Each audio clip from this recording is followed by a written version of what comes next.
이제 술에 대한 부분이나 좀 오래된 것들은 어디가 어떻게 쪼그라들고 어디가 어떻게 파괴되고 일치된 연구가 있지만 사실 스마트폰이나 그런 부분들은 찾아보면 뭐 자료가 있긴 있지만 뭐 수백 명, 수천 명을 대상으로 연구를 한 게 아니기 때문에 일치된 결론이 나와 있는 건 없습니다. 근데 공통적으로 나와 있는 부분들은 이 겉면에 어떤 뇌세포가 조금 많이 모여 있고 요 안쪽에 하얀색 부분에는 전달 경로들이 이렇게 복잡하게 있는데 이 겉면에 있는 세포 자체가 뭐 위축이 된다든지 부피가 줄어든다든지 뭐 그 식의 변화를 대체적으로 유발한다고 되어 있습니다. 그러면 어떤 집중을 하는 부분이라든지 정상적인 판단을 하는 부분이라든지 뭔가 감정을 조절하는 부분이라든지 이런 부분에서 여러 가지 문제들이 생기기 때문에 뭐 우리가 흔히 생각할 수 있는 중독되면 그렇구나, 중독되면 뭔가 좀 이상해지는구나 할 수 있는 문제들을 일으키는 거거든요.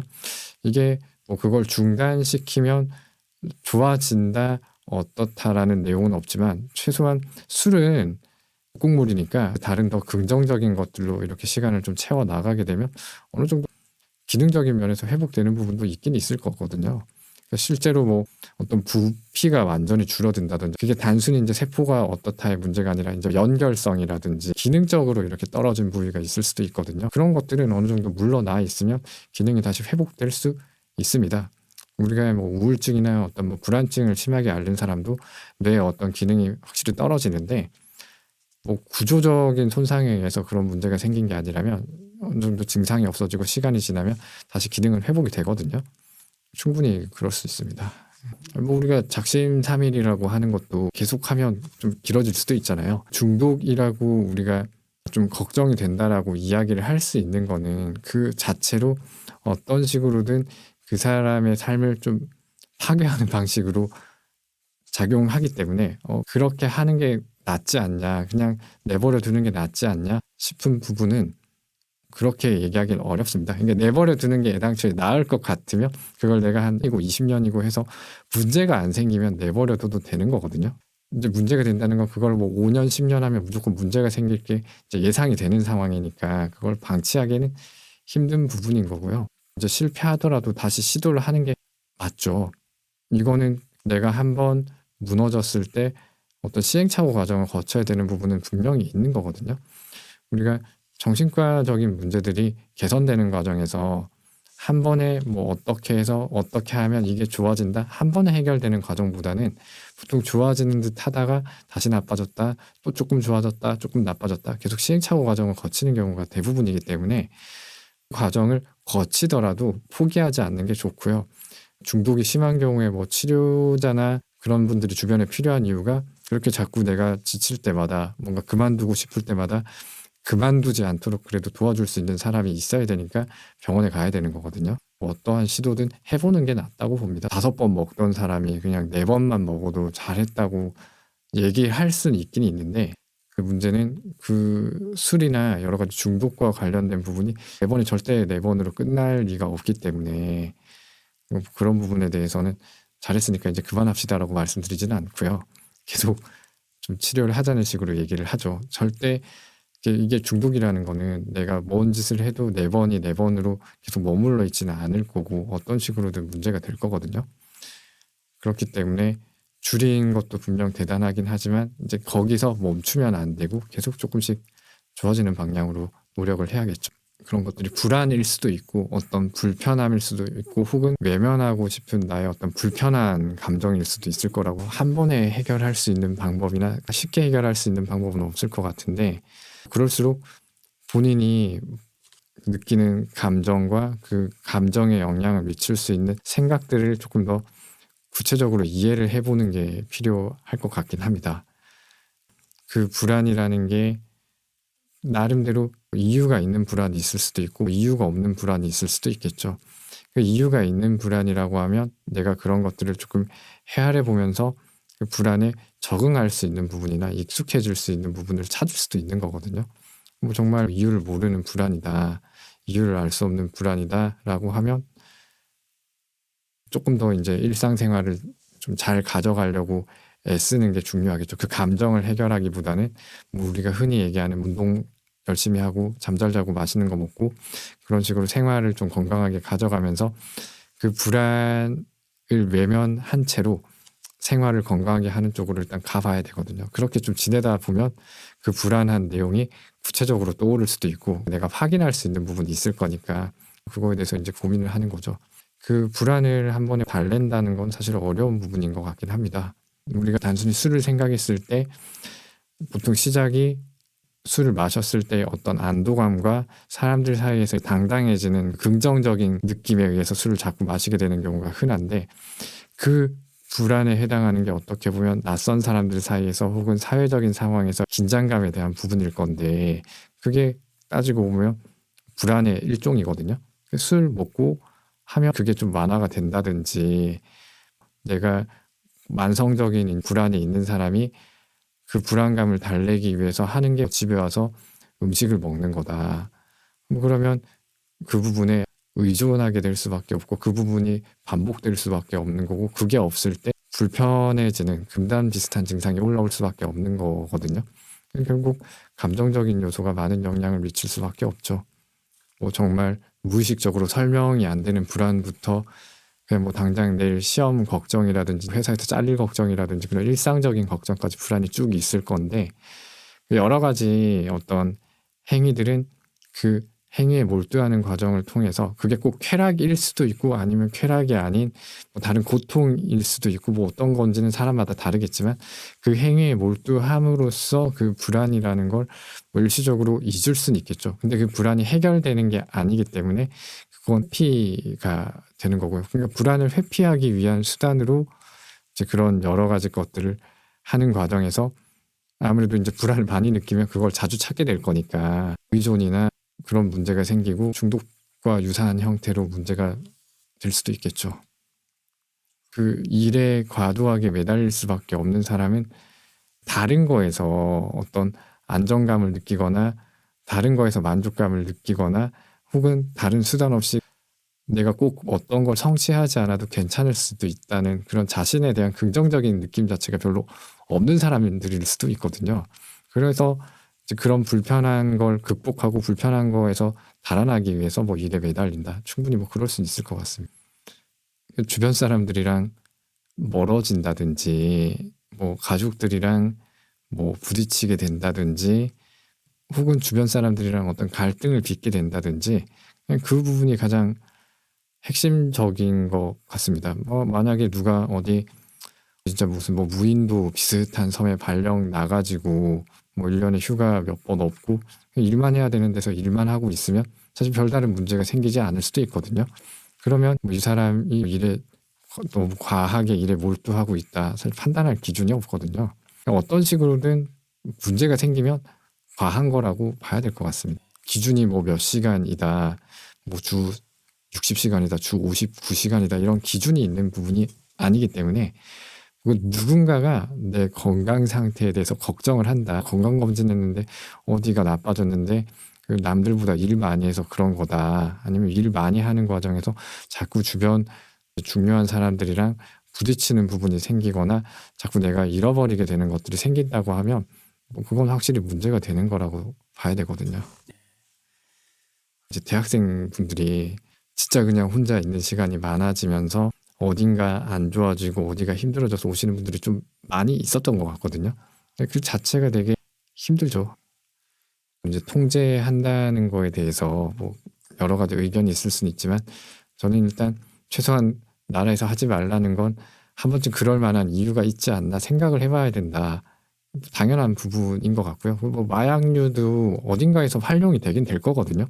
뭐 의료 목적으로 사용이 된다든지 뭐 진통제로 사용이 된다든지 뭐 필요한 곳에 필요한 목적으로 필요한 만큼만 사용이 되면 문제가 없을 건데 문제 삼게 되는 거는 개인의 어떤 감정적인 만족이나 뭐 다른 쾌락을 위해서 사용하게 되는 것들을 법으로 규제를 하는 거라고 저는 생각을 하거든요. 그러니까 의료용으로 우리가 그런 걸 사용한다거나 마취를 위해서 이런저런 걸 쓴 진통제로도 쓰고 마취할 때도 쓰고 하는데 그걸 뭐 나라에서 잡아가지는 않을 거고 어디서 구해가지고 감정적인 어떤 부분을 충족시키기 위해서 사용하는 경우에 문제를 삼는다. 이거는 당연한 거라고 생각을 하거든요. 그렇게 하지 않으면 그것들이 미칠 수 있는 나쁜 영향이 너무 크고 건강에 미치는 영향이 너무 크니까 뭐 그런 것들은 정부에서 어느 정도 규제를 할 수밖에 없는 부분이라고 생각을 하거든요. 지금 당장 고통을 받는 분은 저는 본 적은 없고 오시더라도 입원이라든지 여러 가지 해독과 관련된 약물을 다 처방할 수 있는 그런 것들이 갖춰진 곳으로 일단 가실 수 있도록 안내를 드리는 편이고요. 그런 것 때문에 고생했던 분들은 진료실에서 가끔 뵙습니다. 예전에 이제 그런 걸 했었다. 예전에 그런 걸 해서 이렇게 뭐 교도소 같은 데 한번 다녀오셨다. 혹은 뭐 예전에 그런 거 했었는데 뭐 자기 친구들은 교도소 가는데 나는 안 가고 어떻게 해서 지금은 안 하고 있다. 그런 분들을 가끔 뵙죠. 예. 일단 저는 이 모든 부분이 뭐 마약이든 술이든 본인이 이대로 가면 이제 큰일 난다라는 걸 알아야 되고 내가 이게 통제할 수 있다는 생각을 포기를 하는 게 맞고요. 내가 어떻게 할 수 없는 부분이 되어버렸다는 걸 먼저 인정하는 것부터 시작을 해야 되고 그런 다음에 주변 사람들이랑 같이 해결해야 된다고 생각을 하거든요. 자기가 이제 이런 게 있으니까 걸어서 병원에 찾아가는 그런 아름다운 상황이 있으면 좋겠지만 어차피 그럴 리는 없기 때문에 최소한 내가 이걸 내 의지로 조절할 수 없다는 걸 인정하고 가까운 사람들한테 털어놓는 것부터 얘기했으면 좋을 것 같아요. 그러면은 그 주변 사람들이 나 안 가려고 하더라도 뭐 병원에 데리고 간다든지 뭔 짓을 해서라도 치료할 수 있도록 도움을 줄 거거든요. 그런 부분이 우선 제일 중요한 것 같습니다. 혼자 개인의 힘으로 내가 어떻게 해서 뭐 내 마음으로 어떻게 넘길 수 있는 과정은 어차피 초반이고 초반이 지나고 나서 어느 정도 시간이 지났을 때는 이제 이미 질병의 영역으로 들어간 거기 때문에 개인이 할 수 있는 것들이 생각보다 많이 없거든요. 그걸 먼저 받아들이시는 게 좀 필요할 것 같습니다. 개인의 입장에서 되게 무력감을 느낄 수도 있는 부분이긴 하지만 실질적으로 좀 더 도움이 될 것 같습니다. 저게 이제 심한 사람들은 아무래도 성형 수술을 하게 되는 게 뭐 의학적으로 뭐 재건 성형이 아니고서는 어딘가 본인이 마음에 안 들거나 그 부분을 채워서 더 나아지고 싶은 욕구에서 수술을 하는 건데 외모에 신경을 쓰는 정도나 외모를 업그레이드 하고자 하는 그 욕구가 이제 지나칠 때 이제 어떤 중독에 대해서 생각을 해봐야 될 것 같습니다. 뭐 코가 마음에 안 들어서 수술을 했다. 이제 이걸 뭐 중독이라고 볼 수는 없는데 이제 코를 수술하고 나서도 코에 대해서 끊임없이 관심을 가지고 코와 관련된 수술을 뭐 또 알아보는데 시간을 엄청 쓴다든지 이제 뭐 코 하고 나니까 눈이 마음에 안 들어서 뭐 눈에 대해서 신경을 쓰게 된다든지 자꾸 얼굴 고치고 외모를 자꾸 업그레이드 시키는 것과 관련해서 이제 그런 쪽으로 생각이 많이 쏠려 있고 과도하게 집착하고 거기에 시간을 너무 많이 쏟고 그런 활동에 너무 많은 에너지를 소모하면서 여러 가지 문제가 생긴다. 이제 그러면은 걱정을 해야죠. 이제 다른 문제로 오신 분들이 저런 분들이 덜어 있고 본인도 그게 문제라는 걸 알고 있거든요. 우리가 살 빼는 거, 다이어트에 과도하게 집착하고 살찌는 거 예민하게 생각하는 사람들처럼 자기가 시즌만 되면 이제 뭐 어디가 마음에 안 들어서 손 보려고 하고 뭐 이런 분들이 기본적으로 외모에 되게 많은 비중을 두고 있고 자기 외모가 나아지는 것 통해서 자기 어떤 자존감이라든지 이런 게 나아지는 것처럼 착각을 하시는 부분들이 있거든요. 이런 분들은 기본적으로 어딘가 좀 불안정한 부분이 있을 수도 있고 다른 사람들보다 어떤 우울감이나 불안감에 시달리고 있을 가능성이 높죠. 분들 가운데서 확실히 있긴 있거든요. 자꾸 성형 수술에 대해서 자주 알아보러 다니고 이제 그 분들이 그걸 알아보게 되면 진료실에 와가지고 할 때가 되면 뭐 계속 그냥 그 얘기만 하다 가는 경우도 있거든요. 그게 되게 중요한 문제가 돼버렸기 때문에 확실히 있죠. 그런 분들은 상처 나을 때까지 진료 미루시는 분들도 있고 뭐 그렇더라고요. 예.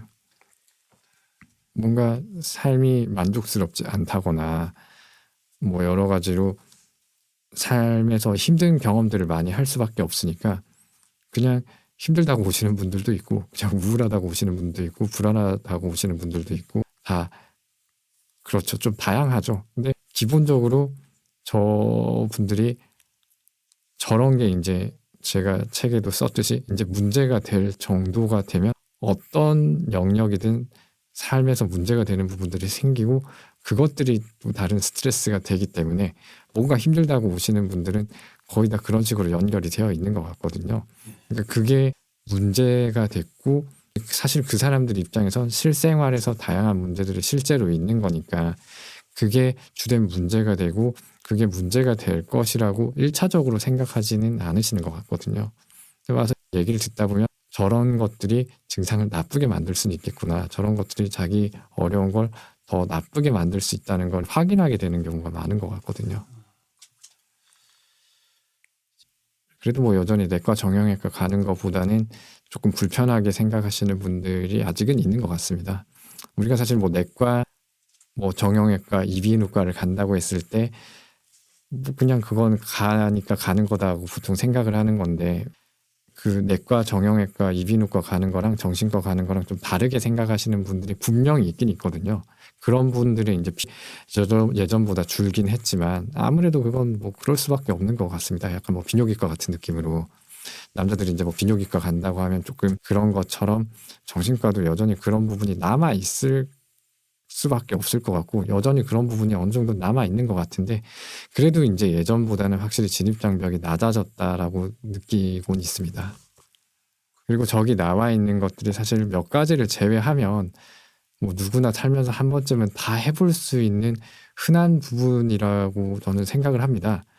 뭐 이게 괜찮다, 저게 괜찮다 너무 신경 쓰지 마시고 그냥 좀 잘 지내보시다가 뭔가가 이제 좀 내 생활에 좀 방해가 되는 것 같다. 뭔가 내 삶이 더 원만하게 나아가는데 방해가 될 만한 것들이 좀 있다 싶으면 그게 뭐가 됐든 고민을 좀 해보시면 좋을 것 같습니다. 그 내가 이제 신경 쓰는 만큼 내 삶이 더 멀쩡하게 잘 굴러가게 돼 있으니까요. 내 생활이 원활하게 흘러가지는 않는다. 내가 뭔가 힘들어졌다 싶으면 그냥 고민을 많이 해보셨으면 좋겠습니다. 네, 이상입니다.